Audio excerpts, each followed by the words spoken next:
ہاں تو دوستو، کیسے ہیں آپ؟ یہ صدام حسین کی آخری آزاد ویڈیو ہے۔ یہ ویڈیو مارچ 2003 میں عراق پر امریکی حملے کے کچھ دیر بعد کی ہے۔ عراقی فورسز نے مختصر مقابلے کے بعد پسپائی اختیار کی اور عراقی فوجی اہلکار عوام میں گم ہو گئے۔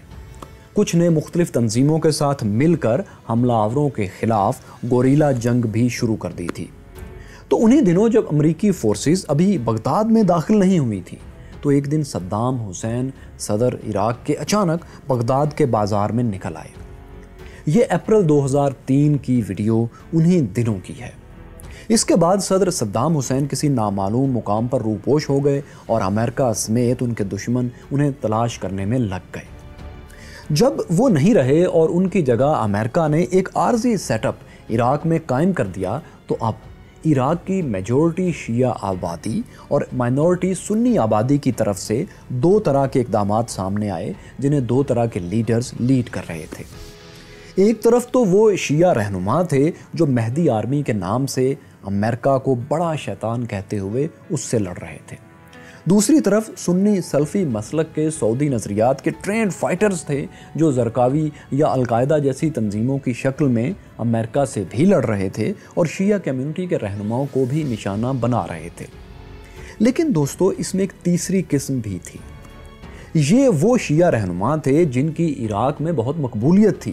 امریکہ صدام حسین کے بعد جو سیٹ اپ بھی عراق میں لانا چاہتا تھا یا لانے کی کوشش کر رہا تھا، اس میں یہ لوگ میک اور بریک کا کام کر سکتے تھے۔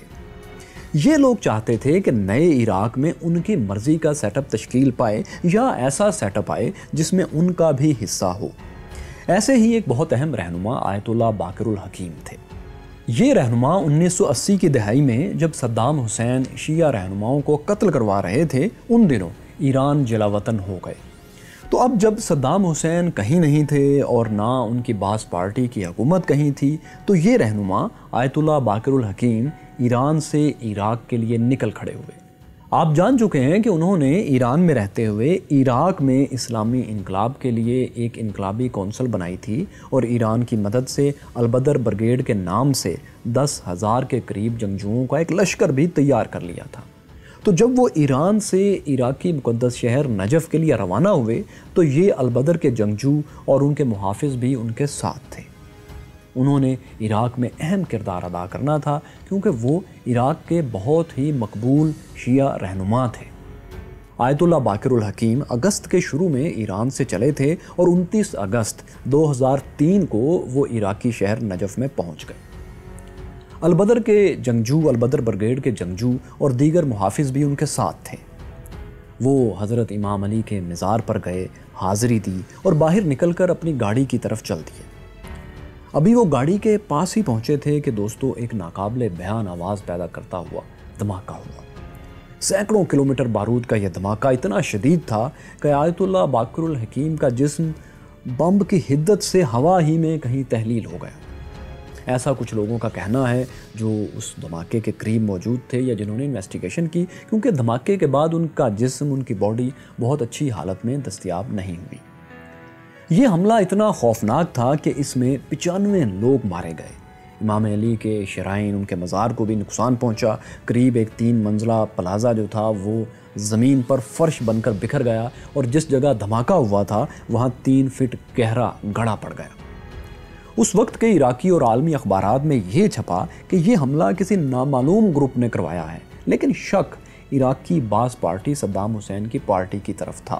یعنی صدام حسین نے یہ حملہ کروایا ہے یا ان کے جانثاروں نے، ان کے کسی فالوور نے یہ حملہ کروایا ہے ان کے حکم پر۔ پاکستانی اخبار ڈان نے لکھا کہ انہیں ایرانی حمایت حاصل تھی باقر الحکیم کو، اس لیے صدام حسین کے حامیوں نے ان کا قتل کر دیا ہوگا، ایسا نیو یارک ٹائمز نے بھی لکھا، اس بات کا شک ظاہر کیا۔ بلکہ نیو یارک ٹائمز میں یہ لکھا گیا کہ ان کے قتل سے امریکہ کی عراق میں امن قائم کرنے کی کوششوں کو دھچکا لگا ہے، کیونکہ عراق میں امریکی کوششوں کے پیچھے شیعہ آبادی کو کھڑا کرنے کا سہرا آیت اللہ باقر الحکیم کے سر جاتا ہے، ایسا نیو یارک ٹائمز میں لکھا گیا۔ باقر الحکیم کے قتل اور امام علی کے روضے پر بم دھماکہ اتنا بڑا واقعہ تھا کہ صدام حسین اور القاعدہ نے بیان جاری کیے کہ ان کا اس واقعے سے کوئی تعلق نہیں۔ پھر کس کا تعلق تھا؟ دوستوں بعد کی انویسٹیگیشنز کے مطابق اس دھماکے کے ذمہ دار ابو مصعب الزرقاوی تھے۔ جس شخص کو اس قتل کے الزام میں پھانسی دی گئی اس کے مطابق اگر عراقی حکومت کا بیان، اس وقت کے حکام کا بیان درست ہے تو یہ دھماکہ ایک خودکش کارروائی تھی جس میں زرقاوی کا ایک قریبی بزرگ رشتہ دار خودکش جیکٹ پہن کر اور ایک کار لے کر گیا تھا۔ زرقاوی یہ سب کارروائیاں کر رہے تھے اور اس کے پیچھے ایکسپرٹس کے مطابق ان کی پلاننگ یہ تھی کہ وہ شیعہ آبادی کو زیادہ سے زیادہ ٹارگٹ کر کے عراق میں سنی آبادی کے خلاف حملوں کے لیے ان کو اکسائیں، یعنی وہ عراق میں ایک سیکٹیرین وائلنس چاہتے تھے، شیعہ سنی فساد کھڑا کرنا چاہتے تھے۔ اس کے بعد مہدی آرمی شیعہ آبادی کے ساتھ ان کا خیال تھا کہ کھڑی ہو جائے گی اور مجبوراً سنی آبادی کو عراق میں زرقاوی کے کیمپ میں ہی آنا پڑے گا ان سے بچاؤ کے لیے یا ان سے مقابلے کے لیے، چاہتے یا نہ چاہتے ہوئے، کچھ کو ظاہر اپنے بچاؤ کے لیے اور کچھ کو ان کے نظریات سے متاثر ہو کر۔ افسوس کی بات یہ ہے کہ اس کوشش میں وہ کافی حد تک کامیاب بھی ہوئے، کیونکہ ایسی کارروائیوں کے بعد تیزی سے ان کے رینکس اینڈ فائلز میں بھرتیاں ہونے لگیں، خاص طور پر اردن اور عراق سے لوگ آنے لگے۔ لیکن ان کے بعد سب سے زیادہ بھرتیاں سعودی عرب، شام اور الجیریا سے ہو رہی تھیں۔ وہ جنگجو جو افغان جہاد کے بعد سعودی عرب میں فارغ زندگی گزار رہے تھے، جوک در جوک زرقاوی کے نیٹ ورک میں شامل ہونے لگے، کیونکہ ان کے مطابق انہیں بڑے شیطان، بزرگ شیطان امریکہ کے خلاف جہاد کا موقع مل رہا تھا۔ دلچسپ بات یہ ہے دوستو کہ شام کے شہر دمشق میں عراق کی ایمبیسی کے سامنے یہ جنگجو عراق کے ویزے کے لیے لائنیں بنا کر، قطاریں بنا کر کھڑے رہتے تھے، کیونکہ انہیں عراق میں آ کر امریکہ کے خلاف جہاد کرنا تھا، اور جس جگہ یہ لوگ لائن بنا کر، قطار بنا کر ویزا لینے کے لیے کھڑے ہوتے تھے اس سے چند قدم کے فاصلے پر امریکن ایمبیسی بھی واقع تھی۔ اسی طرح زرقاوی کے ساتھیوں کی تعداد دوستو تیزی سے پھر بڑھنے لگی۔ ان کی تعداد بڑھنے کی ایک اور وجہ صدام حسین کا ایک بہت اہم اور خطرناک فیصلہ بھی تھا۔ وہ یوں کہ جب 90 کی دہائی میں ایران، کویت اور امریکہ سے جنگوں میں عراق کی معیشت تباہ ہو گئی تو صدام حسین کی اپنے ملک عراق پر گرفت کمزور ہونے لگی تھی۔ اس دور میں انہوں نے خود کو زیادہ سے زیادہ مذہبی انسان ثابت کرنے کے لیے زیادہ سے زیادہ مساجد بنوائیں۔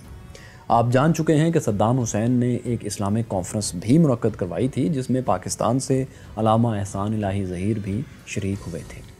تو اسی وقت سے عراق میں سعودی انفلوئنس بھی داخل ہونے لگا تھا۔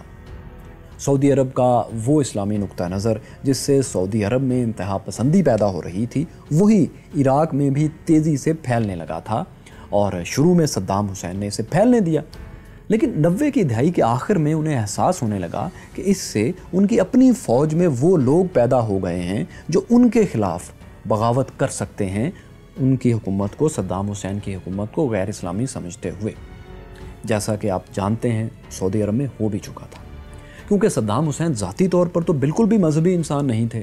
ان کے محبوب مشروبات میں شراب ہی کی مختلف اقسام شامل تھیں، کوئی چائے یا عربی قہوہ نہیں تھا، اور پھر وہ کمیونسٹ انقلابی چے گویرا کی طرح سگار کے بھی بڑے رسیہ تھے۔ ان کی پارٹی باس پارٹی تو تھی ہی ایک مذہب بیزار جماعت، اس لیے زیادہ سے زیادہ مذہبی ہوتی فوج اور عوام ان کے اپنے اقتدار کے لیے مسائل پیدا کرنے لگی تھی، تو انہوں نے ان انتہا پسندوں کو سزائے موت دینا اور گرفتار کرنا شروع کر دیا جو ان انقلابی مذہبی خیالات کے حامل تھے۔ لیکن جب اکتوبر 2002 میں انہیں نظر آنے لگا کہ اب امریکہ اور اتحادی ان پر حملہ کر کے رہیں گے اور ان کا اقتدار اب بچ نہیں سکتا، تو انہوں نے آمروں کا، ڈکٹیٹرز کا ایک پرانا طریقہ استعمال کیا۔ انہوں نے ملک میں بڑے پیمانے پر انارکی پھیلانے کا پورا انتظام کر دیا، اور یہ طریقہ فاشسٹ ڈکٹیٹرز اس لیے استعمال کرتے ہیں تاکہ اگر کوئی انہیں اقتدار سے ہٹانا چاہتا ہے تو وہ دیکھ لے کہ اگر وہ اقتدار میں نہیں رہے تو ملک میں انارکی پھیل جائے گی، جس کے بعد کوئی بھی حکومت نہیں کر سکے گا۔ اس سوچ کے تحت صدام حسین نے جیلوں میں بند انقلابی سوچ والے انتہا پسند مسلمانوں کو رہا کرنا شروع کر دیا۔ یہ نوجوان جتھوں کی شکل میں نکلے اور زرقاوی نیٹ ورک اور اسی جیسے دوسرے گروہوں میں جا کر شامل ہو گئے۔ پھر جب عراق پر امریکہ نے حملہ کر دیا تو صدام حسین کی فوج کے کئی کمانڈرز بھی اپنے تجربے اور اسلحے کے ساتھ انہی گروہوں کے ساتھ جا ملے جو امریکہ کے خلاف لڑ رہے تھے۔ پھر مئی 2003 میں جب امریکہ نے پال بریمر کے تحت عراق میں ایک عارضی سیٹ اپ قائم کیا تو انہوں نے ایک تاریخی غلطی کی۔ غلطی یہ کی کہ انہوں نے عراق کی نیشنل آرمی کو ڈسبینڈ کر دیا، فوج ختم کر دی اور ایک نئی فوج کھڑی کی۔ اب جو فوج انہوں نے ڈسبینڈ کی، ان فوجی اہلکاروں کے پاس، ان فوجیوں کے پاس، ان کمانڈرز کے پاس اب کوئی راستہ نہیں بچا تھا کہ وہ یا تو ٹرائل فیس کریں یا پھر مختلف گروہوں میں شامل ہوں۔ تو بہت سے اہم کمانڈرز اس وقت زرقاوی نیٹ ورک میں شامل ہوئے، جو بعد میں داعش بھی بن گیا۔ اس سب سے زرقاوی نیٹ ورک بہت طاقتور ہو گیا۔ جب زرقاوی افغانستان سے ایران کے راستے عراق میں داخل ہو رہے تھے تو انہوں نے کبھی سوچا بھی نہیں تھا کہ وہ اتنی جلدی کامیاب ہو جائیں گے، بلکہ ISIS یعنی داعش پر لکھے جانے والی دو بہت تحقیقی کتابوں میں تو یہ لکھا ہے کہ زرقاوی کو لگتا تھا کہ صدام حسین چونکہ باعث پارٹی سے تعلق رکھتے ہیں اور عراق پر 3 دہائیوں سے باعث پارٹی کی حکومت ہے، اس لیے وہاں ماحول بہت لادین قسم کا، سیکولر قسم کا ہوگا، اور اس ماحول میں انہیں اپنے ساتھی، اپنے ہم خیال تلاش کرنے میں یا بنانے میں بہت محنت کرنا پڑے گی، انہیں بہت دقت پیش آئے گی۔ لیکن حیران کن طور پر اس کے بالکل الٹ واقعہ ہوا۔ انہیں بہت آسانی سے 2003 کے بعد سے اپنے ساتھی ملنا شروع ہوئے، جس کی وجہ سے ان کے ٹیرر آپریشنز بڑھتے ہی چلے گئے، یہاں تک کہ عراق کا مرکز بغداد بھی ان کے نیٹ ورک، جسے بعد میں داعش یا ISIS کہا گیا، اس کے کنٹرول والے علاقوں سے چند ہی کلومیٹر کے فاصلے پر رہ گیا تھا۔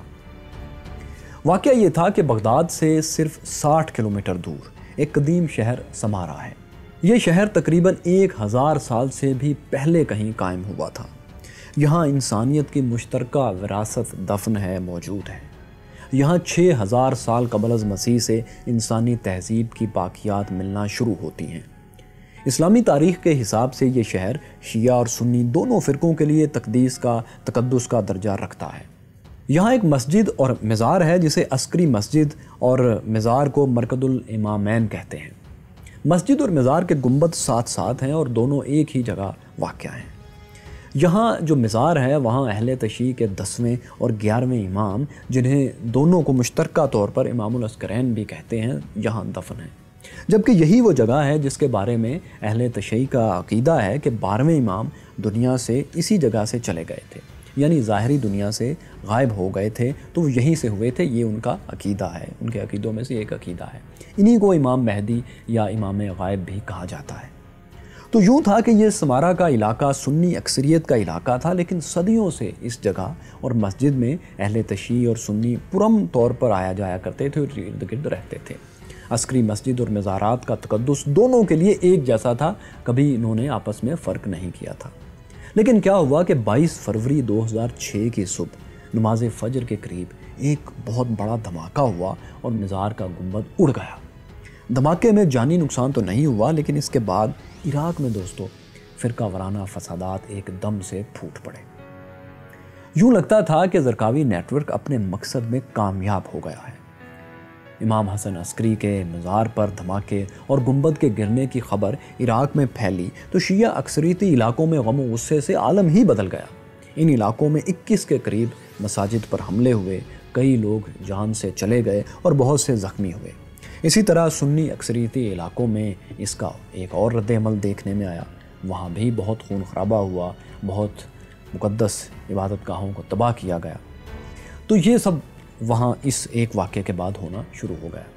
اب شیعہ آبادی کے لیے ایک ملٹری فورس مقتدہ صدر کی قیادت میں مہدی آرمی کے نام سے اس وقت عراق میں ایکٹیو ہو چکی تھی، جبکہ سنیوں کو اپنے ساتھ ملانے کے لیے زرقاوی نیٹ ورک، القاعدہ اور کچھ دوسرے گروپس تھے جو آپس میں بھی ایک نہیں تھے، وہ کوششیں کر رہے تھے۔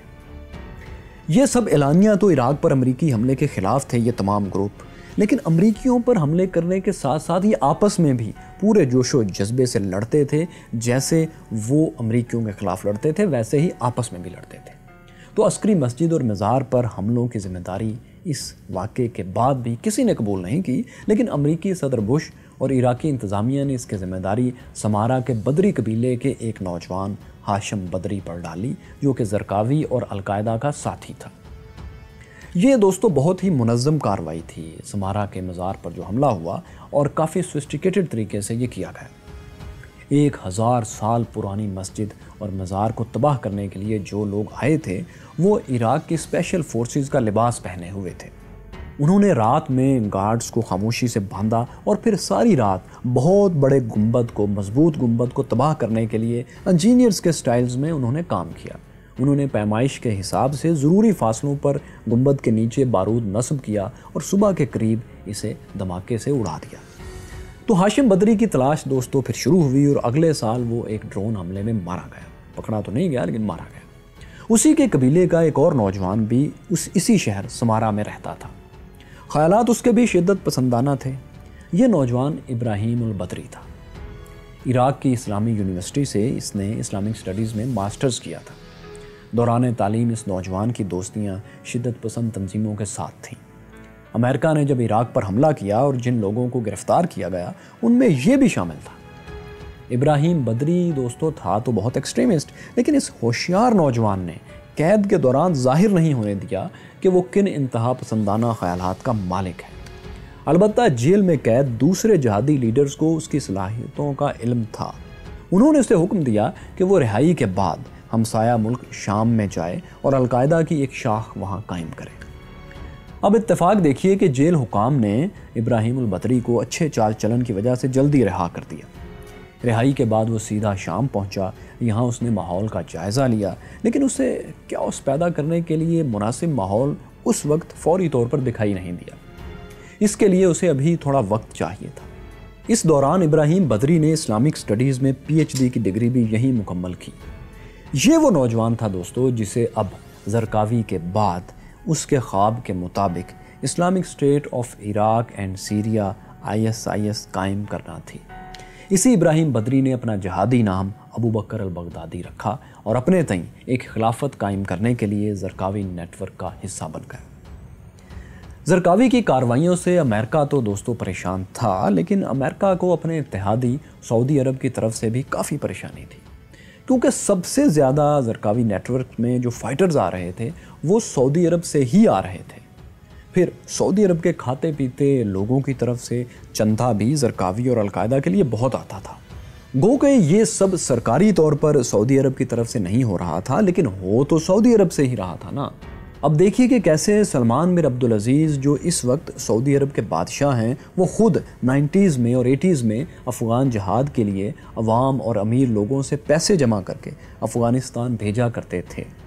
تو اس سے انہوں نے اپنی قوم کی ایک تربیت 2 دہائیوں تک 20 سال تک کی تھی۔ اب یہ لوگ جن کی یہ تربیت کر چکے تھے اسی مشن کو اس جگہ پر پورا کر رہے تھے جہاں سعودی عرب کو اب سوٹ نہیں کرتا تھا۔ اسی لیے کہا جاتا ہے کہ اسٹیٹ جب اپنے لوگوں کی تربیت کر رہی ہو تو اسے بہت محتاط رہنا چاہیے، کیونکہ آنے والے برسوں میں یہ معاملہ الٹا بھی پڑ سکتا ہے۔ تو دوستو امریکہ نے سعودی عرب سے اس کی شکایت کی کہ آپ کے ملک سے بہت سے جہادی نوجوان اور چندہ عراق کے سنی فائٹرز کی طرف آ رہا ہے، تو سعودی عرب نے ایسے کسی بھی واقعے سے انکار کیا، کیونکہ سرکاری سطح پر تو وہ یہ نہیں کر رہے تھے۔ وہ تو خود اپنے ہاں ان دنوں دوستو القاعدہ الحجاز جیسی تنظیموں سے پریشان تھے۔ لیکن ایک جگہ تھی جس میں سعودی عرب امریکہ سے اور امریکہ سعودی عرب سے ڈبل گیم کر رہا تھا۔ وہ یہ تھی کہ سعودی عرب بھلے زرقاوی اور القاعدہ کی عراق میں کارروائیوں سے خوش نہیں تھا، لیکن وہ ایرانی حمایت والی شیعہ ملیشیا، مہدی آرمی اور وہاں نئی بننے والی شیعہ حکومت کو بھی پسند نہیں کرتا تھا۔ سعودی عرب سمجھتا تھا کہ اگر زرقاوی یعنی القاعدہ ان عراق بالکل ہی ختم ہو گئے تو عراق میں ایرانی اثر و رسوخ ایسے ہی پھیل جائے گا جیسے عراق اور شام کے دوسری طرف کے عرب ملک لبنان میں ایرانی اثر پھیل چکا تھا حزب اللہ کی شکل میں۔ امریکہ اس بات کو جانتے ہوئے بھی اپنے اتحادی کے انٹرسٹ کے خلاف ایرانی اثر و رسوخ کو عراق میں بڑھاتا چلا جا رہا تھا اور انڈائریکٹ تعاون کر رہا تھا۔ تو بہرحال دوستو عراق میں امریکہ کے کمانڈر جنرل میکرسٹل اتحادی فورسز کے ساتھ زرقاوی کو تلاش کر رہے تھے۔ انہیں ہر صورت میں زرقاوی زندہ یا مردہ چاہیے تھا، کیونکہ زرقاوی نیٹ ورک مسلسل امریکیوں پر حملے کر رہا تھا۔ ان کے قتل کی بہیمانہ ویڈیوز بھی جاری ہو رہی تھی، جبکہ ان کے مقابلے میں زرقاوی القاعدہ عراق اور دیگر ہم خیالوں کے ساتھ مل کر اپنی ایک اسلامی ریاست جسے وہ خلافت کہتے تھے اسے بنانے کی کوششوں میں لگے ہوئے تھے۔ امریکی جنرل کی کوششیں تو سب ناکام جا رہی تھیں، لیکن ایسے میں اردن کے وہ خفیہ اہلکار جنہوں نے زرقاوی کو پشاور جاتے وقت کچھ دیر کے لیے روکا تھا، وہ زرقاوی سے منسلک ایک اہم شخص تک پہنچ گئے تھے۔ یہ ایک ایسا شخص تھا جو زرقاوی کے لیے اردن اور عراق کے بارڈر پر کام کرتا تھا۔ اس کا نام زید خلف الکربولی تھا۔ اسے زرقاوی کا نیٹ ورک اچھے خاصے پیسے دیتا تھا اور بدلے میں یہ شخص ان کے لیے بارڈر ایریاز میں کام کرتا تھا، بارود وغیرہ سمگل کرتا تھا۔ یہ بطور کسٹم ایجنٹ بارڈر کے خفیہ راستوں سے بھی واقف تھا اور جانتا تھا کہ کہاں سے مال کیسے سرحد پار سمگل کرنا ہے اور وصول کرنا ہے وغیرہ وغیرہ۔ اب دیکھیے کہ یہی وہ راستہ بھی تھا جہاں سے امریکی فورسز کے لیے سامان ٹرکوں میں جایا کرتا تھا۔ تو یہ زید الکربولی اس ٹیم کا بھی حصہ تھا جو ان ٹرکوں کو اور ان کے ڈرائیورز کو نشانہ بنایا کرتے تھے اور انہیں جان سے مار دیا کرتے تھے تاکہ کوئی ڈرائیور بھی امریکیوں کے لیے سامان لے کر نہ جا سکے اور اس کی حوصلہ شکنی ہو۔ یہ نوجوان کربولی گرفتار ہوا تو اس نے زرقاوی نیٹ ورک اور خصوصاً زرقاوی کے مختلف ٹھکانوں کے بارے میں فر معلومات دی۔ اگرچہ وہ کوئی 100% جگہ درست طریقے سے تو نہ بتا سکا کہ زرقاوی کی ہائیڈ آؤٹ کہاں ہے، لیکن پھر بھی وہ خوشی خوشی جو جانتا تھا بتاتا چلا جا رہا تھا۔ اب ایسا کیوں تھا؟ اس کی وجہ اس گرفتار ایجنٹ نے خود بتائی کہ ایک واقعے نے اس کے دل پر بہت بوجھ ڈال رکھا ہے۔ واقعہ یہ تھا کہ امریکہ کے لیے اردن سے سامان لے کر جاتے ہوئے ایک ٹرک کو اس نے ایک بار روکا تھا۔ اس کا ڈرائیور نیچے اتارا اور اس بے گناہ چیختے چلاتے گڑگڑاتے روتے بلکتے ہاتھ جوڑتے ڈرائیور کو ماتھے پر اس نے گولی مار دی۔ اسے مار چکنے کے بعد جب کربولی اس کا سمارٹ فون لے کر جانے لگا تو اس پر بیل ہوئی۔ یہ اس بدقسمت مقتول ڈرائیور کا بھائی تھا اور سفر کے بارے میں پوچھ رہا تھا۔ کربولی نے اس کے بھائی کو فرضی سی یہ کہانی سنا کر ٹال دیا کہ کچھ دیر میں پہنچنے والے ہیں وغیرہ وغیرہ، کچھ ایسی بات کی اور پھر فون بند کر دیا۔ لیکن جب فون بند کرتے ہوئے اس کی نظر سمارٹ فون کی سکرین پر پڑی تو اس پر اسی ڈرائیور کی اپنی 4 چھوٹی چھوٹی بیٹیوں کے ساتھ ایک تصویر تھی۔ کربولی کے مطابق اس واقعے نے اسے اندر تک ہلا کر رکھ دیا۔ ایک قاتل کے سینے میں بھی بیٹیوں کی تصاویر نے کوہرام مچا دیا تھا۔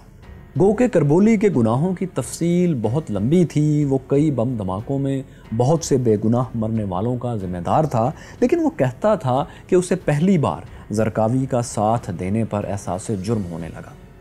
اس نے بتایا کہ زرقاوی سے پہلے ہم لوگ شیعہ اور سنی میں کوئی تفریق نہیں کرتے تھے، لیکن اب زرقاوی نے شیعہ کمیونٹی کے خلاف جنگ کا اعلان کیا تو اسے احساس ہونے لگا کہ عراق میں سب کچھ غلط ہونے والا ہے۔ دوستو، ہو سکتا ہے کہ یہ قیدی یہ واقعہ اپنی سزا میں کچھ کمی کروانے کے لیے سنا رہا ہو، لیکن یہ سب سناتے ہوئے اس کے کیپٹرز بتاتے ہیں کہ اس کے سینے کا بوجھ ہلکا ہوتا ہوا محسوس بہرحال ہوتا تھا۔ اس نے ایسی بہت سی معلومات اور بھی دیں جن سے پتہ چلا کہ زرقاوی کا نیٹ ورک کن راستوں سے اسلحہ اور جنگجو منگواتا ہے، پھر کیسے انہیں استعمال کرتا ہے۔ اردنی حکام نے کربولی سے بہت سی معلومات لیں، لیکن اسے قید ہی میں رکھا، سزائے موت ابھی اسے نہیں دی گئی تھی۔ پھر 2015 میں جب ISIS داعش نے ایک اردنی پائلٹ کو زندہ جلایا اور اس کی ویڈیو بھی جاری کی تو ان دنوں کربولی اور اس کے ساتھ ایک داعش کی ناکام خودکش خاتون حملہ آور کو بھی پھانسی دے دی گئی تھی۔ لیکن موت سے پہلے تک کربولی زرقاوی نیٹ ورک کے بارے میں اتنی معلومات دے کر گیا تھا کہ اس سے پہلے اردن یا امریکہ کے پاس زرقاوی کے بارے میں اتنی معلومات نہیں تھی۔ لیکن پھر بھی دوستو وہ پن پوائنٹ نہیں بتا سکا تھا کہ زرقاوی کو کہاں کس وقت پکڑا جا سکتا ہے۔ یہ معلومات ملی انہیں ایک ایسے نوجوان سے جسے کچھ ہی دیر میں امریکی اس لیے چھوڑنے والے تھے کہ ان کے خیال میں اسے کچھ پتہ ہی نہیں تھا۔ زرقاوی کے اس ساتھی کو مبصر کہا گیا۔ اسے امریکی فورسز نے کسی آپریشن میں کچھ لوگوں کے ساتھ پکڑا تھا، لیکن کچھ عرصہ گرفتاری کے بعد وہ امریکیوں کے لیے ایک بوجھ بن گیا تھا کیونکہ اس کے پاس سے کوئی ایسی معلومات نہیں مل رہی تھیں جن سے زرقاوی نیٹ ورک کا، اس کی رہائش کا، اس کی ہائیڈ آؤٹ کا پتہ چلایا جا سکے۔ ویسے بھی امریکی اسے بے ضرر قیدی سمجھ رہے تھے، لیکن ایسے میں ایک دن اردنی حکام نے اس قیدی یعنی مبصر کی کچھ ایسی سرگرمیوں کے بارے میں امریکیوں کو بتایا کہ امریکی خفیہ اہلکاروں کو شک ہونے لگا کہ یہ بلا کا فنکار آدمی ہے۔ انہیں شبہ ہوا کہ ہو نہ ہو یہ زرقاوی کا کوئی بہت قریبی اور بہت مضبوط آدمی ہے جو ہمیں مسلسل دھوکہ دے رہا ہے، جبکہ اس کے پاس بتانے کے لیے کوئی خاص بات ضرور ہے۔ انہوں نے مبصر کو آخری دھمکی دی۔ انہوں نے کہا اگر تم نے ہمیں زرقاوی کے بارے میں کوئی ایکشنیبل بات نہیں بتائی تو ہم تمہیں اردن کے حوالے کر دیں گے۔ اب یوں تھا کہ یہ قیدی امریکی جیل سے تو خوفزدہ ہوتے تھے، لیکن اس سے کہیں زیادہ اردنی پولیس اور خفیہ ایجنسی سے ڈرتے تھے۔ مبصر بھی ایسا ہی انسان تھا۔ اس نے تھوڑے پس و پیش کے بعد ایک ایسی بات بتائی جس سے امریکی اور اردنی حکام کی کئی سال کی محنت رنگ لے آئی۔ فوری طور پر ایک ٹائپسٹ کو بلایا گیا اور مبصر جو کچھ بولتا گیا وہ ٹائپ کیا جاتا رہا۔ یہ اچھی خاصی معلومات تھیں، کوئی 7-8 صفحات تک یہ پھیل گئیں۔ ان میں سب سے اہم بات یہ تھی کہ بغداد میں ایک نوجوان شیخ عبد الرحمن رہتا ہے اور اسے زرقاوی اپنا رہنما مانتے ہیں۔ زرقاوی شیخ عبد الرحمن سے ملنے کے لیے باقاعدگی سے بندوبست کرتے ہیں اور یہ ملاقات 1 ہفتہ یا 10 دن کے وقفے سے ضرور ہوتی ہے۔ امریکیوں کے لیے یہ ایک بہت بڑی خبر تھی۔ انہیں اب صرف اس شیخ کے گھر کا پتہ چاہیے تھا اور پھر زرقاوی ان کے ہاتھ میں تھا۔ بغداد کے قریب، بغداد کے اندر اس شیخ کی تلاش شروع ہو گئی۔ تلاش بسیار کے بعد بغداد کے ایک علاقے میں ایک لیوش قسم کا ایک بہت بڑا بنگلہ ملا جو شیخ عبد الرحمن کا گھر تھا۔ وہ اپنے اہل خانہ کے ساتھ یہیں رہتا تھا اور اس کا لیونگ سٹائل بہت ہی امیر لوگوں والا تھا۔ لیکن سوال یہ تھا کہ یہ گھر ایسی جگہ پر کیوں ہے جہاں شیعہ آبادی بہت بڑی اکثریت میں آباد ہے؟ اب زرقاوی اور اس کا مینٹور تو امریکیوں کے ساتھ اس مسلک کے بھی خلاف کارروائیاں کر رہے تھے، اس لیے یہ وہ آخری جگہ ہو سکتی تھی جہاں شیخ عبد الرحمن کو ہونا چاہیے تھا۔ اسی لیے امریکیوں کو شک بھی گزرا کہ شاید ان کے ساتھ دھوکہ ہوا ہے یا پھر مبصر نے انہیں ایک ٹریپ میں پھنسایا ہے اور وہاں پہنچتے ہی امریکیوں کا کوئی بڑا نقصان شاید ہو جائے گا۔ لیکن جب اس گھر کی اور شیخ عبد الرحمن کی جاسوسی شروع کی گئی تو مبصر کی باتوں پر امریکیوں اور اردنی اہلکاروں کو یقین آنے لگا۔ جاسوسوں نے شیخ کی ایک تصویر خفیہ کیمرے سے بنائی اور حکام کو تحقیق کے لیے تصدیق کے لیے بھیجی۔ زرقاوی کے ایڈوائزر یا مینٹور شیخ عبد الرحمن کی یہ تصویر مبصر اور زرقاوی کے سمگلر ساتھی زید کربولی کو بھی دکھائی گئی۔ زید کربولی نے بھی اسے فوراً پہچان لیا کہ یہ اس شخص کو زرقاوی کے ساتھی کے طور پر بہرحال پہچانتا ہے۔ تو یہ شیخ عبد الرحمن اپنی سلور سیڈان میں شہر میں اپنے ڈرائیور کے ساتھ گھومتا رہتا تھا اور شیعہ کمیونٹی کے ساتھ اس کا کوئی تعلق بھی نہیں تھا، نہ ہونے کے برابر تھا۔ تو یہ تصدیق ہونے کے بعد فوراً ہی بلند پرواز آبزرور ڈرونز اس کے گھر کی جاسوسی کرنے لگے۔ پیدل اہلکار بھی خفیہ طریقے سے ارد گرد پھیل گئے اور نگرانی کرنے لگے۔ یہ نوجوان 7 جون 2006 کے دن اچانک اپنے روز کے روٹین کے راستے سے ہٹ کر ایک اور طرف جانے لگا تو جاسوس ڈرونز کے ہینڈلرز کے کان کھڑے ہو گئے۔ اس گاڑی کا پیچھا کیا گیا اور کئی کلومیٹر کے بعد یہ گاڑی مقوبہ کے باہر درختوں سے گھری ایک سڑک پر چلی گئی۔ یہاں ایک بڑے سے فارم ہاؤس کے اندر گاڑی داخل ہوئی اور ایک شخص سیاہ لباس میں باہر نکلا ان کو ویلکم کرنے۔ امریکی فورسز کے کمانڈر میک کرسٹل یہ سارا منظر آپریشن سینٹر میں بیٹھے براہ راست ڈرون کیمروں کی مدد سے دیکھ رہے تھے۔ انہوں نے سیاہ لباس والے کو چال ڈھال اور جسامت سے پہچان لیا۔ ان کے مطابق یہ ابو مصعب الزرقاوی کے علاوہ اور کوئی نہیں ہو سکتا تھا۔ وہ فوری طور پر اس جگہ ایئر سٹرائک کر کے زرقاوی کا خاتمہ کر سکتے تھے، لیکن یہاں ایک دلچسپ بات ہوئی۔ دراصل زرقاوی کو فوری پکڑنا یا نشانہ بنانا مقصود تھا، کیونکہ اگر ذرا سی بھی دیر ہو جاتی یا زرقاوی کو شک گزر جاتا تو اسی پناہ گاہ کے گرد پھیلے ہوئے گھنے درختوں میں وہ منٹوں میں غائب ہو سکتے تھے، پھر انہیں کوئی ڈرون بھی تلاش نہیں کر سکتا تھا۔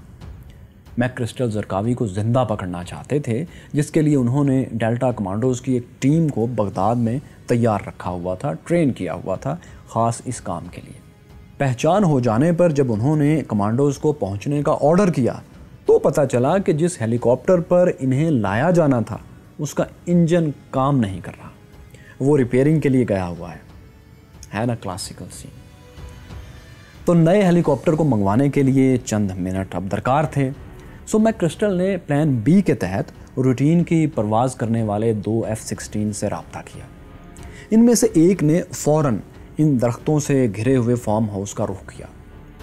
شام 6 بجے کے کچھ بعد بغداد کے باہر اس فارم ہاؤس کے 2 منزلہ مکان پر 500 پاؤنڈ وزنی بم F-16 نے گرا دیا۔ 100 سیکنڈ کے بعد دوسرا بم گرا۔ جب دھواں تھوڑا چھٹا تو 2 منزلہ مکان زمین پر بکھرا پڑا تھا۔ کچھ دیر بعد جب دوسرے ہیلی کاپٹر پر امریکی کمانڈوز وہاں پہنچ گئے تو عراقی سرکاری حکام ایک سٹریچر پر زرقاوی کو شدید زخمی حالت میں اٹھا کر لے جا رہے تھے۔ کمانڈوز نے زرقاوی کو اپنی تحویل میں لیا تو ان کی آنکھیں ابھی کھلی تھیں اور سانس بھی چل رہی تھی، لیکن 7 بجے تک یعنی تقریباً آدھے گھنٹے بعد وہ سانس بھی بند ہو گئی۔ 7 جون 2006 کے روز امریکہ اور اردنی حکام اپنے موسٹ وانٹڈ مین کو ہنٹ کر چکے تھے، لیکن کہانی یہاں ختم نہیں ہوتی، کیونکہ زرقاوی کی القاعدہ عراق ہی جلد نئے نام یعنی ISIS داعش سے سامنے آنے کو تیار تھی۔ جس وقت زرقاوی کو دوستوں نشانہ بنایا گیا، انہی دنوں ایک اور شخص کو بھی تختہ دار پر لے جانے کی تیاریاں مکمل تھیں۔ یہ شخص بھی ایک فارم ہاؤس کے ایک چھوٹے سے خفیہ تہہ خانے سے گرفتار ہوا تھا۔ گرفتاری کے وقت اس کے پاس $7.5 لاکھ اور ایک پسٹل تھا۔ جب تہہ خانے میں حرکت دیکھتے ہوئے امریکی کمانڈوز نے وہاں بم پھینکنے کی کوشش کی تو عراق کے سابق صدر صدام حسین خود ہی وہاں سے باہر آ گئے۔ اس بات کو 3 سال ہو چکے تھے اور اب 2006 تھا۔ وہ لوگ جن کے ساتھیوں کو صدام حسین نے جیلوں میں اذیتیں دے کر قتل کیا تھا، ان کے ساتھی اور بچے اب حکمران تھے عراق کے۔ وہ آیت اللہ باقر الصدر اور ان کی بہن جنہیں صدام حسین نے 80 کی دہائی میں قتل کروا دیا تھا، اب ان کی پارٹی حزب دعوت الاسلامی کے جنرل سیکرٹری نوری المالکی عراقی وزیر اعظم تھے۔ نوری المالکی صدام حسین کے زمانے میں 20 سال تک شام اور ایران میں جلا وطن رہے۔ 8 سال وہ ایران میں رہے، جہاں ان کے تعلقات آیت اللہ خمینی سے بہت مضبوط ہوئے۔ انہیں عراق کا وزیر اعظم بنانے کے لیے بھی ایرانی اور امریکی حکام ایک پیج پر آئے تھے، بلکہ ان کو آپ کو دلچسپ بات بتائیں کہ وزیر اعظم سلیکٹ کروانے میں ایک اور ایرانی کمانڈر کا بہت اہم کردار تھا، جس نے آخری وقت میں کردوں کو قائل کیا کہ وہ نوری المالکی کو وزیر اعظم تسلیم کریں۔ یہ ایرانی کمانڈر القدس فورس کے قاسم سلیمانی تھے۔ قاسم سلیمانی پر چھپنے والی نئی کتاب دا شیڈو کمانڈر میں لکھا ہے کہ عراق میں نوری المالکی کی وزارت عظمیٰ پر متفق ہونے کے بعد واشنگٹن اور تہران میں یہ ایک ان کہا ان لکھا ایگریمنٹ ہی ہو گیا کہ عراق کی اہم سیٹ پر یہ دونوں حکومتیں ایران اور امریکہ اتفاق کیا کریں گی، یعنی مل کر حکمران لائیں گی۔ اب آپ دیکھیں دوستوں کہ کس طرح دونوں ممالک یعنی ایران اور امریکہ ایک دوسرے کو سب سے بڑا شیطان اور برائی کا محور قرار دیتے ہیں، اور ضرورت پڑنے پر ایک دوسرے کے ساتھ خفیہ میٹنگز میں مستقبل کے فیصلے بھی کرتے ہیں۔ تو بہرحال آپ جانیے کہ سابق عراقی صدر صدام حسین کو جب 2006 میں ایک لمبے ٹرائل کے بعد سزائے موت دینے کا فیصلہ سنا دیا گیا تو نوری المالکی نے ایک چال چلی۔ انہوں نے آخری لمحات میں صدام حسین سے ایک تاریخی سکور سیٹ کیا، ایک سمبولک انتقام لیا۔ یہ انتقام، یہ چال کیا تھی؟ صدام حسین نے آخری لمحات میں کیا الفاظ کہے اور ان کی مشہور آخری ویڈیو جو جاری ہوئی اس میں کیا بات چیت ہو رہی تھی؟ تختہ دار پر صدام حسین کا رویہ کیا تھا؟ اس ویلاگ میں آپ نے قاسم سلیمانی کا تذکرہ بھی سنا، تو ان پر بھی ہم دوستوں اگلے ویلاگ میں بات کریں گے کہ کس طرح ایران اپنے نظریات کو پھیلانے کے لیے سعودی عرب سے بھی کئی قدم آگے بڑھ کر کام کر رہا تھا، بلکہ کاروائیاں کر رہا تھا۔ ضرور دیکھیے گا یہ سیریز دوستوں، جس میں مسلم دنیا کے 2 طاقتور ممالک کے آپسی اختلافات کس طرح پوری مسلم دنیا کو شدید متاثر کر رہے ہیں، اس پر ہماری بات چیت جاری رہے گی۔ اگر یہ سیریز آپ نے شروع سے نہیں دیکھی تو آپ اس پلے لسٹ پر ٹچ کر لیجئے۔ یہاں دیکھیے کہ پاکستان میں فرقہ وارانہ فسادات سب سے پہلے کیسے شروع ہوئے تھے، اور یہاں جانیے خلافت عثمانیہ کیا بحال ہوگی۔